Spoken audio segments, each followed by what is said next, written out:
అనగనగా ఒక ఊరిలోకి ఒక సన్యాసి వచ్చాడు. ఆ ఊరిలో ప్రజలు ఆ సన్యాసి వద్దకు వచ్చి, మా ప్రశ్నలకు నీ వద్ద సమాధానాలు దొరుకుతాయని వచ్చాము స్వామీజీ అని అతను పాదాలకు నమస్కారం చేసుకున్నారు. అందులో ఒక అమ్మాయి సన్యాసి వద్దకు వచ్చి, ఈ ప్రపంచంలో చాలా గోలలు విచిత్రాలు జరుగుతున్నాయి. ఇంత గోల మధ్యలో నేను ప్రశాంతంగా ఆలోచన లేకుండా ఉండాలంటే ఏం చేయాలని ఆ సన్యాసిని అమ్మాయి అడిగింది. అప్పుడు ఆ సన్యాసి తన దగ్గరలో ఉన్న ఒక చెట్టును చూపించి అన్నాడు, ఈ చెట్టుకు ఉన్న ఆకులన్నీ ఎంతో పచ్చగా ఉన్నాయి. మరికొంతకాలానికి ఇవి ఎండుతూ పోతాయి. వాటి సమయం వచ్చినప్పుడు అవి ఎండుతూ వస్తున్నాయి. ఎవరిని అడగకుండా వాటి అంతకు అవే రాలిపోయాయి. చూసావా, రాలిపోయే సమయంలో ఆకులు ఎంతో ఆనందంగా సంతోషంగా అవే రాలిపోయాయి. కొమ్మకు అంటు పెట్టుకొని ఉండాలని ఆకులు అనుకోవడం లేదు.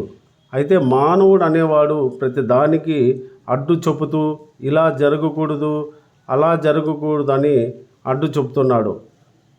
మన జీవితంలో అన్నీ అంటు పెట్టుకొని కూర్చుంటే అతి వేగంగా ఆలోచన పెరిగి కోపపడతాం, ఆరోగ్యం చెడగొట్టుకుంటున్నామని సాధువు అన్నాడు.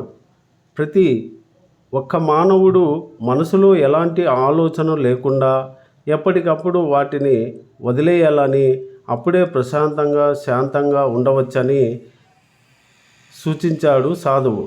అప్పుడు ఆ అమ్మాయి గందరగోళం మది నుండి ఎలా బయటపడాలో అర్థం చేసుకొని సాధువు పాదాలకు నమస్కారం చేసి అక్కడి నుండి వెళ్ళిపోయింది. దీని అర్థం ఏమంటే, కొమ్మకు ఆకులు అంటుపెట్టుకోవడం లేదని తెలిసింది.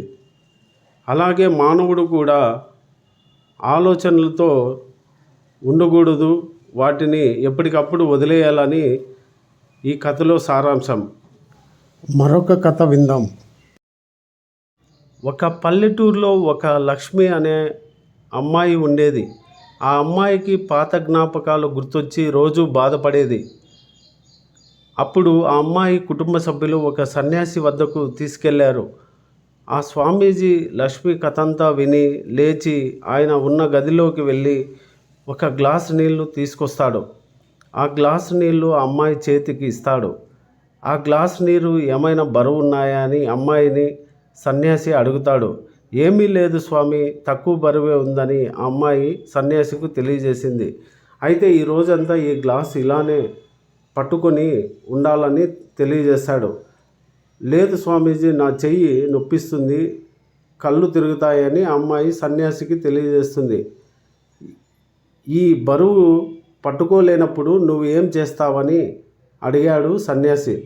గ్లాసును పక్కకు పెట్టేస్తాను స్వామీజీ అని లక్ష్మి సన్యాసికి తెలియజేసింది.